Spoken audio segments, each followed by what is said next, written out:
So I have a question for Jennifer at the Gates Foundation. I mean, I very much admire the very strong policy that you've put in place, but I wondered that given that it can sometimes take many months, even a year, to actually get a paper into a journal, and given that part of the motivation is to get the stuff out there as quickly as possible, have you considered folding a preprint server or a requirement for deposition of preprint server as part of your policy? It's a great question, and we had those discussions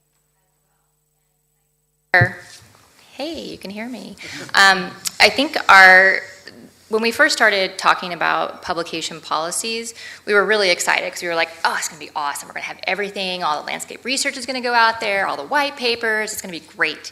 And then we came to our senses and we're like, okay, let's just kind of like take it bit by bit. And we're focusing on the peer-reviewed research right now. And to that, it's having the policy in place. And then there will continue to be discussions around open data, research data, because part of it is the underlying data, but then there's always discussions about, well, what about the pre-publication data? And so we're having these internal conversations. How do we get our research out as fast as possible? What are the channels for that right now? What channels could we create in order to do that? Especially since we want research that we fund that's not always good news. We want that out too. We want stuff that, and so we are definitely thinking about it.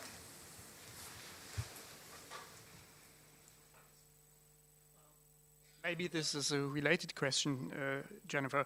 I'm sure I don't have a complete overview, but I was a little bit surprised to see that your Chronos system is or will be used for manuscript submissions. I don't know of any other funder who is collecting manuscripts of the articles, or are there any? Yeah, and so if you are the only one, there should be a specific reason for that. Yes, we're not collecting manuscripts.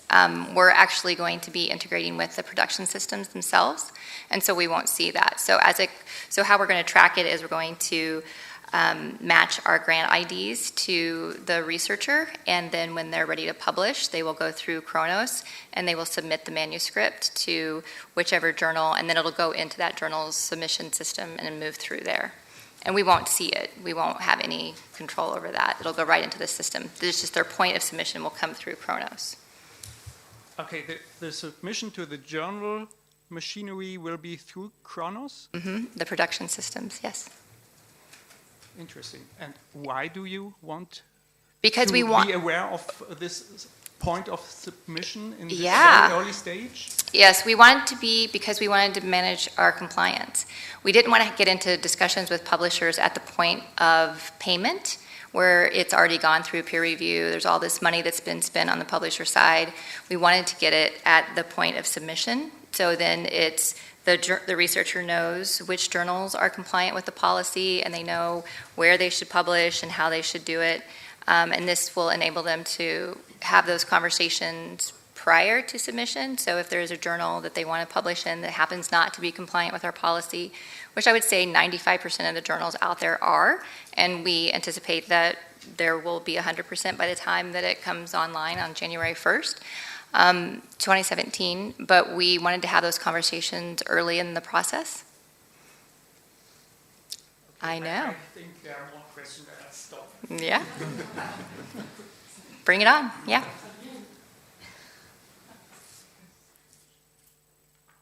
I just had a very brief question. One of the powerful policy tools for you, Mr. Decker, one of the powerful policy tools of the NIH has been PubMed, by saying anybody who's taking this public money has to upload their papers into the PubMed database. There is the European PubMed. Is there discussion of making that kind of a policy in the Netherlands for all European funded research and broader in Europe? Yes, we want papers submitted to what we call a trusted repository or a trusted archive, and that could be PubMed or another archive, which is very common in certain disciplines. at the Research Council, we neither want to collect manuscripts, but we want to know where it is, and we want to have the identifier or the URL or whatever, so that we can check upon open access. And yes, we want to cooperate with publishers in submitting papers more easy. And I think Kronos is a nice example where you have this sequence deposit first, or make known where the deposit will go to, and then go for the journal. I was just thinking, because there's 40 different repositories just in Norway, and it would be really great to have one big giant European repository. Indeed. Jan, do you have a view on? Well, just to clarify, that we have more than 50 repositories, but they are all accessible from one point, called a service called Nora, which means that you can search in them in one place, and you also, I think the Research Council will get their information from Kristin, which operates this service. So there is actually one point of collecting information about what's in repositories in Norway. You don't have to go visit them all.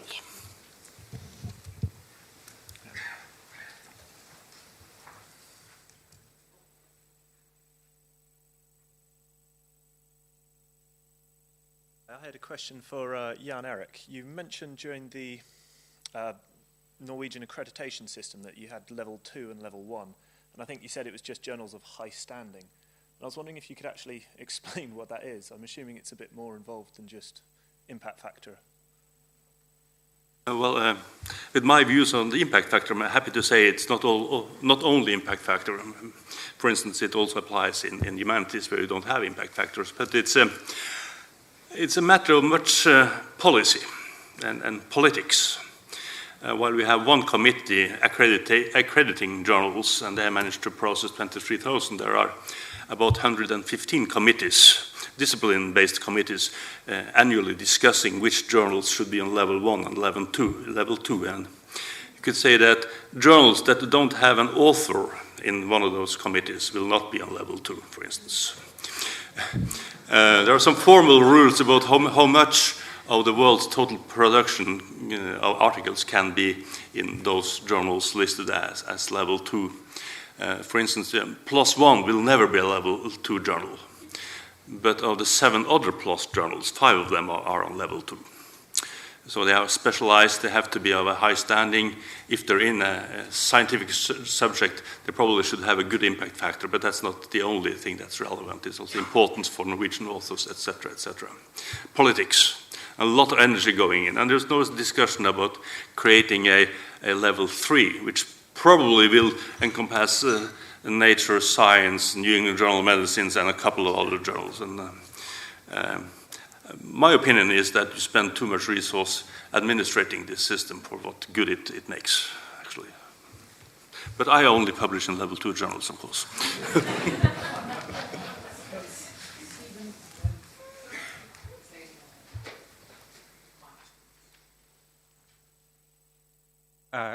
Back to Jennifer, but also for Ron and Jan Erik. If I have understood correctly, and correct me if I'm wrong, so the Gates policy would not support authors publishing in Nature, which doesn't have a gold option and doesn't have an immediate publication in PubMed Central or whatever. So have you had howls of protest about academic freedom from Gates-funded scholars? And more generally, for other people thinking of incentives and conditions that come with funding, where does one draw the line between academic freedom and academic responsibility to the taxpayer or the funder? That's a great question, and one that we grappled with a lot. And we had various discussions as we were thinking about academic freedom, and we have no desire to squash academic freedom at all. I mean, it's the cornerstone of how we create and how science works. I would say that we really don't accept that the publishers are not compliant. We have a 2-year transition period, and up to that point right now, all publishers are compliant with our policy because there is a 2-year transition period. What happens after January 1st, 2017, we'll have to see, but I'm sure you will hear more about it as we move through it. So. If I may add, as he pointed out, it's the freedom of the researcher to choose the publication, to choose a journal or whatever way to publish. But given that choice, we still ask to make a version accessible at publication date. So it's up to the researcher to comply to this rule. Of course, the Norwegian system has an inbuilt conflict between the duty to publish open access and the necessity of publishing on level 2. And we know that very few journals established after 1976 are on level 2, so that excludes most open access journals. But we see there is a healthy growth. I think last year a 50% increase in the number of open access journals on level 2. So things are getting better. They're not good, but getting better. I'd like to come back to the discussion earlier about how we can split publication from quality control.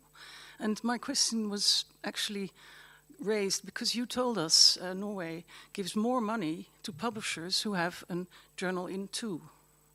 And my question is, why would you pay more to the journal or the publisher if it's 2? Because who does the quality control? It's the editors, it's the academic world. So shouldn't you move away from this sort of idea that impact factor journals should be paid more? It's not only a question for you. Well, I think I may have been unclear because this money is not paid to the publisher but to the author's institution. So it encourages authors to publish in level 2 journals. Not because the author himself gets any of this funding, but some of it might end up in a budget near the author, so he has.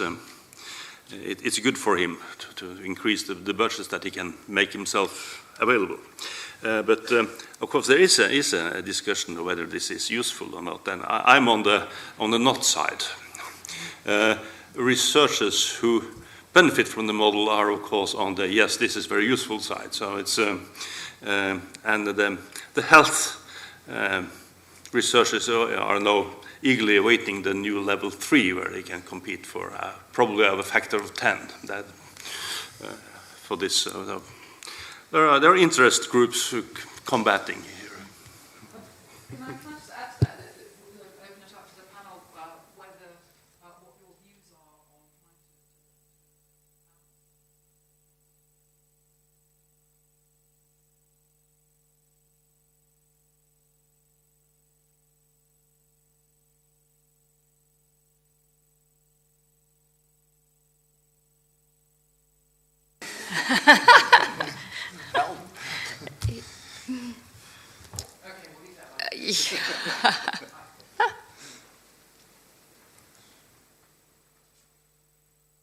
A slight change of tack, a question for Pierre. As the author of that sentence that you put up on your slide about from the Finch report about lack of movement on open access on books, I think it's worth just reminding ourselves and thinking about why it is, despite all the very interesting, valuable initiatives, and I'm interested to learn more about your initiative, why open access hasn't moved as fast in the book world as it has in the journals world. Obviously, the economics are different, and that's a challenge. But it seems to me also that you talked about hard times for books, and there are lots of academics who will tell you about how difficult it is to get books published. but actually the data doesn't support them. There are more monographs being published now than ever. And publishers can make them work at very low levels of sales. So I'd like to hear from you about, in that context, how we can put more of an impetus behind the moves towards open access, not just through your initiative, but more generally. Okay, you're absolutely right that there is an increase of the number of monographs published. But for my part, I'm talking about the position of books inside the open access movement. So the figures are not the same if we are talking about publication of monographs in general and publication of monographs open access. And here we are obviously lacking of different things. Amongst them, a sound, or at least sound economic models.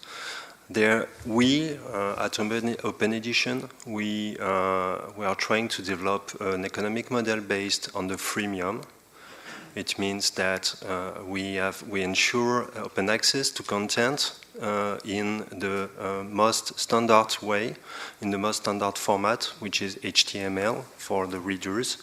But we sell and we license added service, premium services, especially for academic libraries, such as the possibility to download and to give to download to their users, to their patrons, PDF and EPUB format, for example, amongst other services. And that generates commercial revenues for the publishers, and that gives incentives, because you were talking about incentives for publishers not to publish books at any cost, but to publish books of good quality, open access.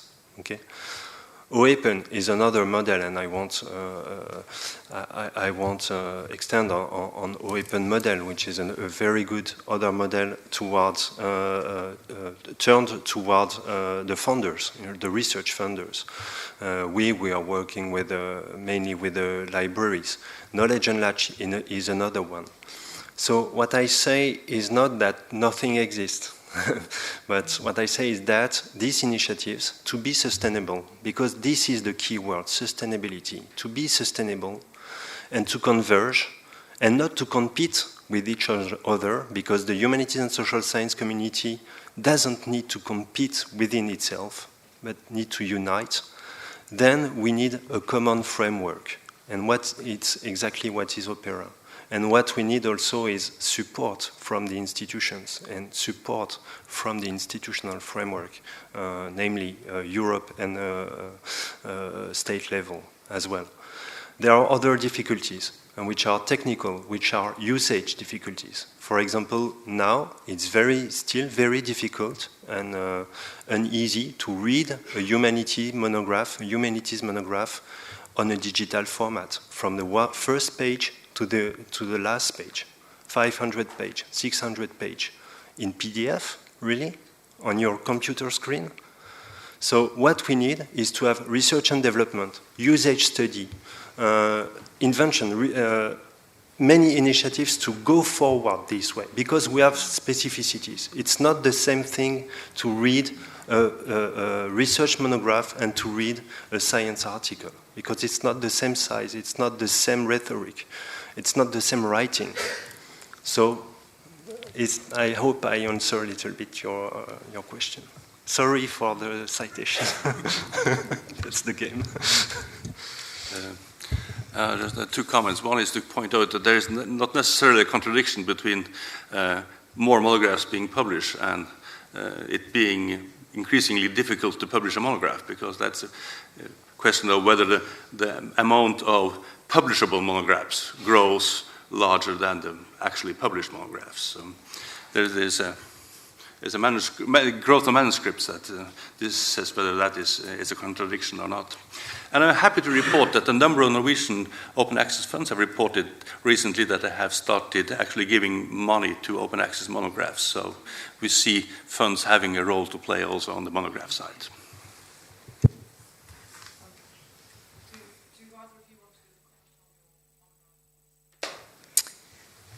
We don't have one. We, as I said before, we're taking it in chunks. We're focusing on peer-reviewed research right now, and I'm sure we'll have information about data and monographs and all of the stuff that we produce that's not peer-reviewed. So more to come. We're not done. Monographs can be peer-reviewed. Okay, sorry. Research articles, is that better? Journals. Yep. We support OPEN as a platform, and yes, I think open access books will become eligible for funding. I have a question about books and why these business models don't succeed. What's the role of quality assessment in books compared to journals and articles?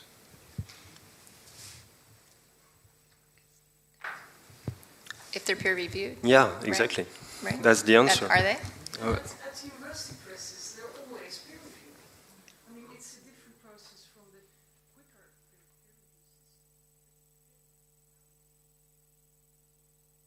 peer reviews. And it's different with conference bundles, conference collections. Because that's just output from conference. But monographs, which is a long argument by one or two authors, is very often peer-reviewed. Can I get? Yeah, can I get back to one of my slides because? Most of the peer reviewers for books are being paid. Oh. Rumors are flying.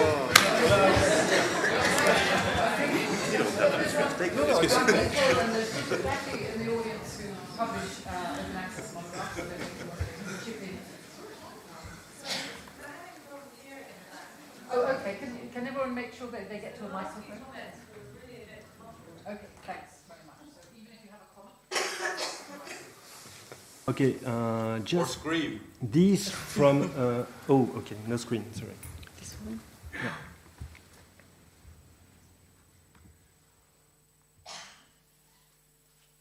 In the European recommendation, where they said the dominant type of peer-reviewed scientific publication is the journal article.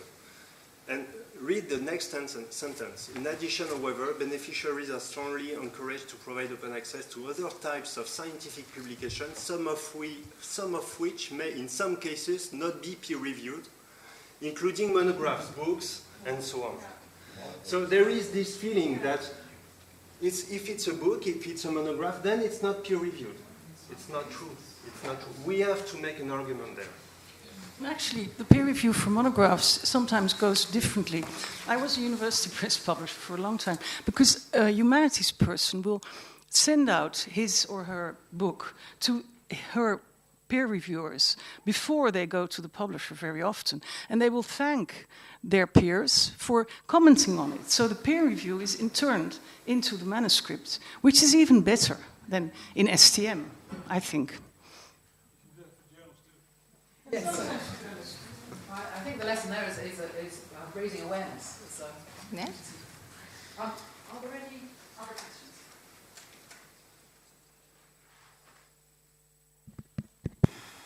questions? This is a question for Jennifer. One of the reasons why research doesn't get out there quickly enough is because journals reject content, right? And authors don't always match their work to the correct journal, so it may go through 2, 3, 4 journals. If I'm right, an author starts their submission journey through your system now, through Chronos. Does that mean that you're probably one of the first organizations to be able to see that repeat submission information? Because if they're rejected, they must come back and do it again. That's true, yes. And yes, we won't be notified if the publication of submission gets rejected. We will be notified if it's accepted. But we won't have insight into the we're not interested in that. We're interested in the stuff that's going to be published. You would see the same manuscript coming back through the system multiple times. I We wonder could, if there's yes. anything you guys could be doing with that data to try to improve the efficiency of Yeah, actually, we've thought a lot about that. What do we learn from the repeat submissions? We learn that Our researchers who are in the global south need translation services, or they don't understand English and how to grammatically put it together. Creating templates for them to put it in, getting them education. Having someone was yesterday, I think, was talking about leadership development and researchers and our grantees. And yes, absolutely, right? It would be wonderful. It would really make it awesome. Yeah.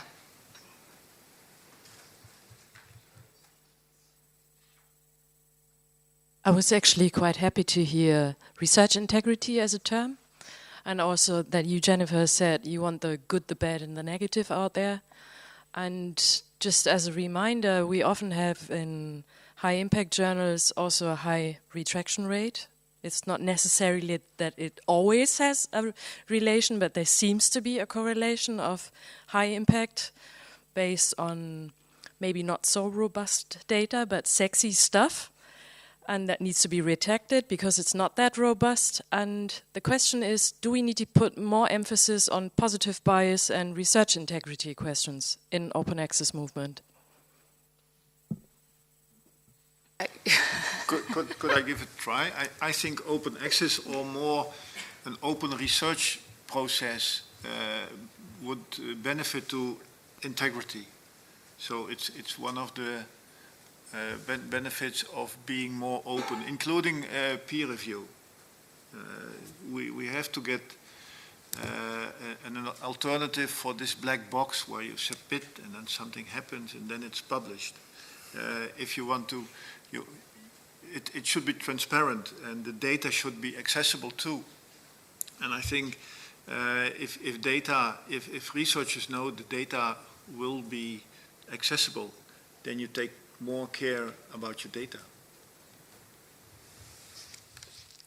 I would agree with that. I think the reason that we have the underlying data requirement is because we want to have that reproducibility, the research integrity, so we can go and look. I would ask you, this group, what do you think? You're publishing, you're having peer reviewed, sometimes you get retractions. So what do you think is the right way to go? It would be really great to hear. I think, so my name is Mark Patterson. I think we'll touch on some of this tomorrow, but it seems to me that the thing that hasn't been spoken about is we have talked about incentives, but it's the evaluation part of that. So there are certain things that can be mandated which make total sense, like making your publications open access. That makes total sense, and making the data available and open, that makes total sense too. But there are other things, like Stephen mentioned, which maybe you can't mandate, but you could encourage. And so you could use that kind of language to encourage people to share their negative findings, and there are certainly resources available to do that. But there also has to be a way to then recognize what those people have done. So somehow it needs to be built into the evaluation process. And I would argue that particularly Ron and Jennifer, you're in institutions where obviously evaluation is part of what you do as well. So how are you beginning to think about that and how you might change the evaluation process in order to encourage the kind of behavior that you want to see? Go ahead. I want to put this question back to you, because publication bias can have severe consequences, even in medical policy, etc. And I think it's this publish or perish culture that makes researchers go for the nice, sexy, significant results that come into the high impact or high status journals. And I think researchers are willing to publish about non-significant results, but they need a platform, they need a journal, they need a podium, which is being recognized.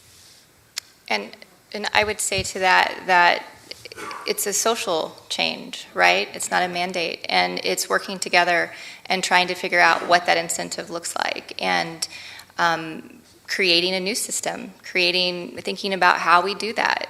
And I'm sitting here and I'm listening, and hearing all the complexity and all the problems, and you know, and I think about remodeling a house or building a new one, and I would love to hear the thoughts and ideas around how we build a new one. How do we get the research out there? How do we change incentives? How do we change evaluation? How do we not have a publish or perish? How do we advance science communication, scholarly communication? So that's what that's my answer. Well, no, I was just going to say, I think we will pick up on these themes tomorrow morning, actually, in the session on evaluation. But I mean, so I know you're kind of flinging it back at me, but I think, you know, it's a collaborative effort, right? So the publishers and people involved in research communication have a part to play, and there's lots of platforms available now that are, you know, welcome negative findings. There are preprint, more opportunities to share preprints. There are certainly opportunities to be open in peer review. But one of the issues is that you're not really recognised for that behaviour. We've heard from Jan Erik that, you know, it's kind of what you divide journals up and you pay more money to the people who publish in so-called higher, whatever you call them, higher impact journals. So but, you know, that's the kind of, my feeling is that's exactly the kind of thing that we need to move away from towards, and, you know, towards something where, you know, my accomplishments, say, as a researcher, are considered in a much more kind of holistic and bigger way. So what's my contribution to peer review? What data am I contributing and how's that data being reused? As well as the sort of more traditional published output. Yes, I fully agree, and I think, yes, let's cooperate and collaborate, but how can we tackle this first mover problem? Because if you leave the current system, careers... One step at a time. And what's the first step? I was also going to say, there's a sort of feedback. Everyone in the system is responsible for that publish or perish. The funders for funding that sort of research, high impact, the publishers for not moving away from that system, institutions for reinforcing the impact factor. So it's one of these things that it's going to take everyone in the community to move away from that culture, I think. But we are running out of time. Jan has one last question. This is basically, it seems to me that separating the assessment from the actual communication seems to be one of the easiest and earliest thing to do, in the sense that it's already being done to a degree with archive and by archive and things like that, when the communication of the results could be done irrespective of the assessment later for career purposes and you know, that kind of prestige purposes. Yes, and I think actually Ron mentioned that as a potential solution in your talk. So I'd just like to warmly thank all the speakers for